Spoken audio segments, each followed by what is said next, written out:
Assalamualaikum, ketemu lagi di channel saya Heri Irawan Khan, Medan, Sumatera Utara.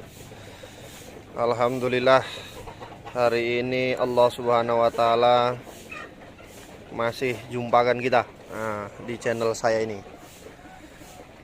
Jadi suara saya belum bisa kuat-kuat karena saya baru sehat, baru sembuh dari sakit.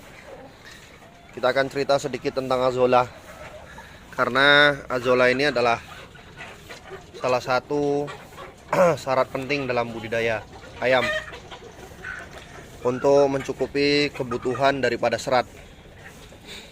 Hari ini banyak yang beternak itu patokannya adalah pakan pabrikan.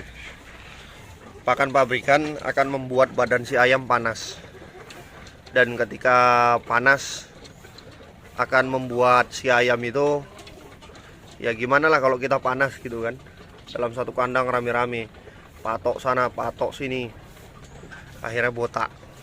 Jadi yang pertama menyebabkan itu panas, karena memang di kandungan makanan ayam itu ada tepung MBM, meat bone meal, terus ada satu lagi tepung tulang, lupa saya namanya. Jadi untuk mencukupi kebutuhan serat, saya menggunakan azolla ini. Dan hari ini banyak orang yang budidaya azolla itu kesulitan. Katanya yang harus ditutup lah, katanya yang harus tinggi lah, katanya yang harus airnya dari air paret lah. Sebetulnya kuncinya adalah ini. Ini apa mas? Ini bahasa Inggrisnya empon-pon. Ini adalah kasgot. Jadi kasgot dari maggot, kalau bisa dari bawah kandang ayam itu dimasukkan. Kalau mau bagus dijemur dulu kasgotnya, dijemur. Setelah dijemur kering baru dimasukkan. Nah, nanti setelah itu udah nggak usah ditambah apa-apa pun lagi, langsung aja masuk azolla. Jadi azollanya nanti akan seperti ini. Ini nanti dipanen. Pokoknya kebutuhan segini aja ini udah cukup untuk 200 ekor ayam lah. Karena nanti dipanen, nanti malam udah penuh lagi. Dipanen nanti malam udah penuh lagi. Oke, ini pembahasan tentang azolla. Kita akan bahas tentang kunjungan saya kemarin ke beberapa tim saya. Oke, kita lihat videonya. Mungkin teman-teman yang rajin mengikuti channel saya paham ini kandang siapa. Yang pasti kandang tim saya. Ini adalah kandang budidaya Bang Nazrai. Oke, kita lihat. Kemarin beberapa kali saya kemari itu budidayanya nggak beres. Kita lihat kali ini. Alhamdulillah setelah masuk untuk tata letak kurang rapi. Ini cocok karena saya dadakan kemari. Jadi alami, nggak diberes-beresin segala macam. Untuk ayam saya lihat sudah beres kandangnya. Kemarin saya cerita sedikit buat teman-teman semuanya. Beliau ini kemarin bingung karena yang bawah ini bioponnya kayak bak ikan laga. Terakhir kita manfaatkan bak tersebut untuk dijadikan biopon. Terus yang kedua, kemarin beliau juga bingung karena terus mengeluarkan uang dari kantong. Makanya kandang-kandang yang kemarin yang ibaratnya bisa dimanfaatkan, saya suruh manfaatkan untuk dimodifikasi. Alhamdulillah kandangnya udah terbuat 1, 2, 3. Itu kandang itu 4. Itu kandang yang lama sih. Jadi untuk ayam, alhamdulillah beliau mengikuti saran saya. Ayam-ayam yang beliau kemarin yang waktu pertama kali belum ikut pelatihan, itu ayamnya kuntetan. Alhamdulillah ini dipilih yang induk-induk khusus dijadikan ayam penghasil DOC ke depan. Kita mau lihat, kita mau cek budidayanya beres apa enggak. Oke. Untuk biopon alhamdulillah beres.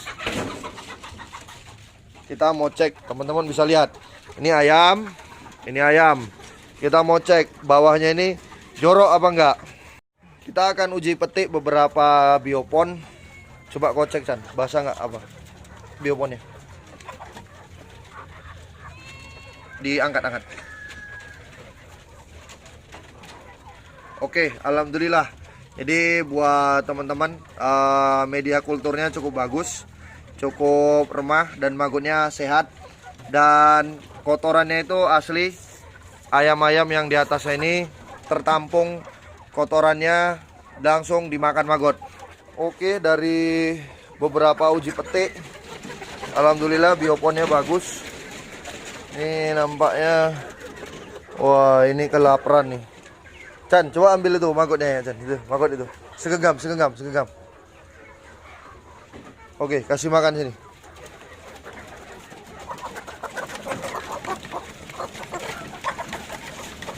Teman-teman bisa lihat, jadi ngasih makan maggot itu ayamnya bisa mati. Kenapa? Karena mati pijak-pijakan kalau maggotnya kurang. Jadi buat teman-teman, pemberian maggot itu harus benar-benar rata. Sana kasih, sini kasih, sini kasih. Tujuannya kenapa? Ini dia. Jadi supaya jangan pijak-pijakan. Karena ketika dikasih makan maggot memang mereka semuanya pengen.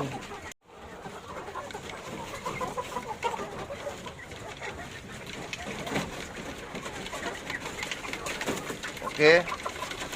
Jadi buat teman-teman, ada yang bilang kasih makan maggot ayamnya mati. Bener mati, nggak salah. Kenapa? Ya teman-teman bisa tahu, bisa lihat. Ini ayamnya ketika dikasih makan, terus makannya di sini doang, sana enggak, sini enggak, akhirnya bisa pijak-pijakan. Alhamdulillah, ini nampaknya tinggal satu biopon lagi yang belum terisi.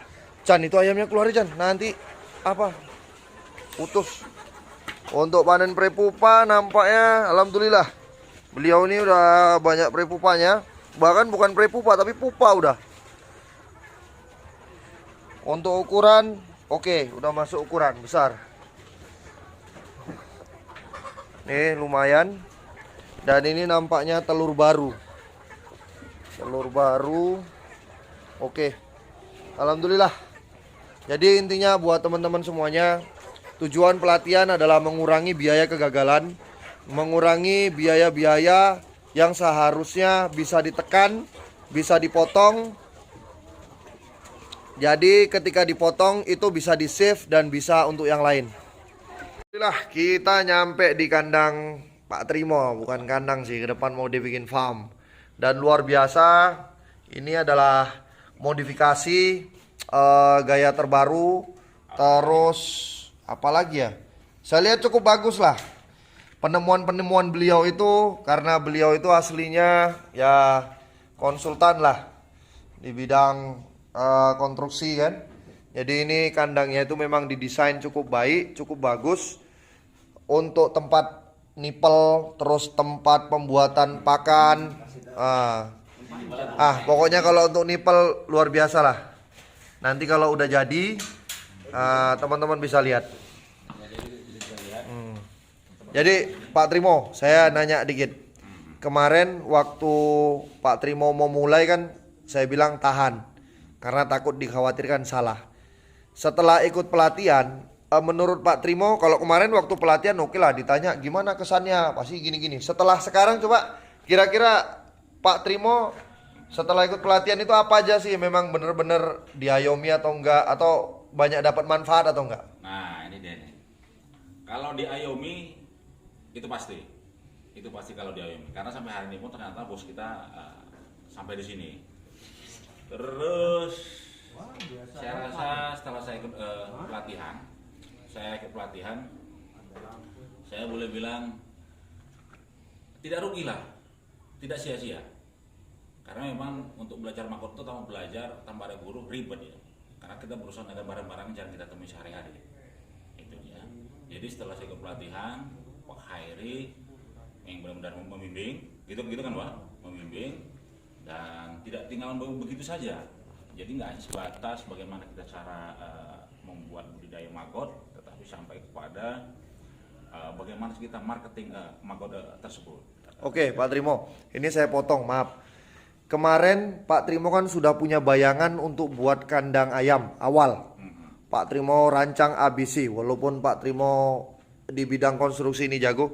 Kira-kira setelah pelatihan, konstruksi awal dengan sekarang itu banyak perubahan nggak? Nah ini dah, banyak perubahan. Banyak perubahan. Banyak perubahan. Pertama, kemarin itu rencananya kandang akan saya buat di atas kolam. Oke. Karena saya belum mengerti maggot bisa terintegrasi dengan ayam. Nah, jadi rencananya kemarin nih tempat buangan kotoran ayam ini dibuat miring. Jadi kalau saya sorong tinggal sorong begini aja, lalu jatuh ke kolam dan dimakan dengan ikan. Nah, entah bagaimana kok tiba-tiba saya ingat, oh ini di Medan tuh ada yang namanya Kang Khairi. 3 tahun yang lalu ada 5 apa 4 video saya dodol dari Pak Khairi. Saya lihat videonya, mestinya ini saya hubungin. Nah, jadi flash of mind, tiba-tiba teringat, saya hubungin aja langsung dan dibalas. Nah, ternyata bisa terintegrasi. Oke, lalu saya kirimlah gambar sederhana ke beliau.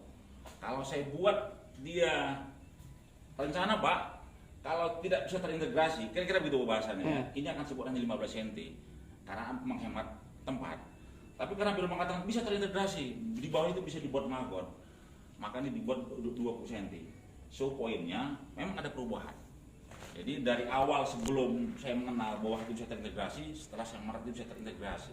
Perubahannya tadi tinggi untuk biopon, itu dia. Oke. Jadi alhamdulillah di tempat beliau ini baru saya lihat satu konstruksi bukan dari baja ringan tapi dari besi, tapi memang cukup bagus kandangnya. Ini ke depan 4 hari saya akan datang kemari lagi karena insya Allah ketika sudah selesai ini bisa jadi desain terbaru.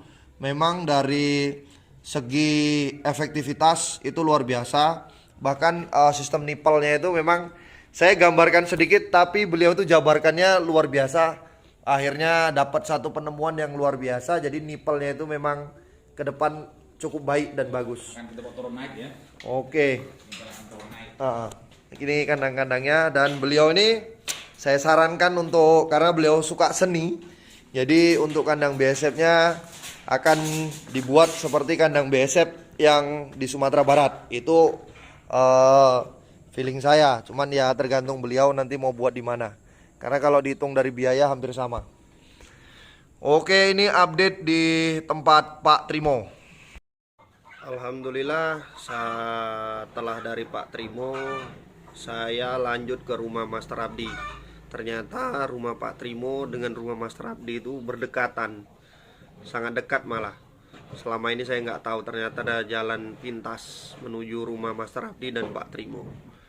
Ya, saya singgah melihat beberapa perencanaan Master Abdi ke depannya untuk bagaimana budidaya ayam ini semakin maju. Alhamdulillah buat teman-teman semuanya, mungkin banyak yang kangen nih. Lama nggak update sama bos ayam gorila. Ya. Jadi ini kita lagi ngobrol-ngobrol dengan beliau. Dan alhamdulillah hari ini beliau buat satu metode baru. Tujuannya untuk mempercepat atau memperbanyak genetik ayam beliau. Karena kita tahu untuk dapat ayam gorila antriannya 1 tahun, 2 tahun, 3 tahun. Untuk dapat layar modif 3 tahun, 4 tahun kan gitu. Jadi hari ini beliau mempercepat bagaimana cara mendapatkan ayam gorila atau membuat ayam gorila sendiri di rumah. Jadi beliau ini buat satu pelatihan yang ya mungkin beliau bisa jelaskan tentang pelatihannya. Itu pelatihannya membahas bagaimana nyetak genetik atau gimana? Coba beliau bisa jelaskan nih. Ya, jadi nanti ke depan kita bawa pelatihan bagaimana ya pastilah perawatan ayam, vaksin dan lain-lain kan, karena itu mesti jarang sekali. Untuk nyuntik, inseminasi buatan pasti ada di situ. Dan aku juga cari mitra karena kita mau ngembangin nih di usia layar modif kita kan lumayan kemajuannya lumayan tinggi tuh, perkembangannya, pertumbuhan. Nah, jadi untuk memperbanyak saya sedang cari mitra, orang yang mau saya beli telurnya balik. Jadi ngambil ayam dari saya dan nanti saya ambil lagi dengan kalau dia memang jadi mitra, antriannya lebih di-VIP kan. Kurang lebih kayak gitu, lebih dipercepat lah. Karena kita kan mau berkembangnya lebih cepat juga. Oke, itulah pembahasan kita di sini. Jadi intinya buat teman-teman hari ini bagaimana cara memajukan peternakan Indonesia ya itu tergantung dari kitanya sendiri. Kalau memang kita mau bareng-bareng berjemaah tujuannya untuk kebaikan, insya Allah ada keberkahan di dalamnya. Oke, terima kasih sudah tetap di channel saya. Dan hari ini alhamdulillah kunjungan dengan beliau ini nggak mudah. Jadi untuk ketemu jadwal kita masing-masing sibuk. Oke, buat teman-teman semuanya, itulah tadi cerita saya kunjungan dan bertemu dengan Master Abdi. Jadi buat teman-teman yang mungkin ingin ikut pelatihan di beliau nanti ketika opening akan saya share informasinya. Terus buat teman-teman yang pengen ikut pelatihan Magot BSF terintegrasi dengan ayam, itu ada di tanggal 11 bulan 4 2021. Dan buat teman-teman yang butuh prepupa, telur BSF, DUC ayam, terus jaring BSF, terus pelatihan online. Jadi buat teman-teman sekali lagi, hari ini banyak yang nanya, Mas saya dari Kalimantan, Sulawesi. Alhamdulillah hari ini tim-tim kita sudah ada di seluruh Indonesia. Saya ulangi lagi, sudah ada di seluruh Indonesia, dan 90% tim saya itu yang ada di luar provinsi itu semuanya ikut pelatihan online. Jadi sarana yang saya buat alhamdulillah cukup efektif. Oke, buat teman-teman itu aja. Tetap mentaati Allah dengan cara baginda Nabi sallallahu alaihi wasallam. Subhanallahi wa bihamdihi, subhanakallahumma wa bihamdika, asyhadu an la ilaha illa anta, astaghfiruka wa atubu ilaik. Assalamualaikum warahmatullahi wabarakatuh.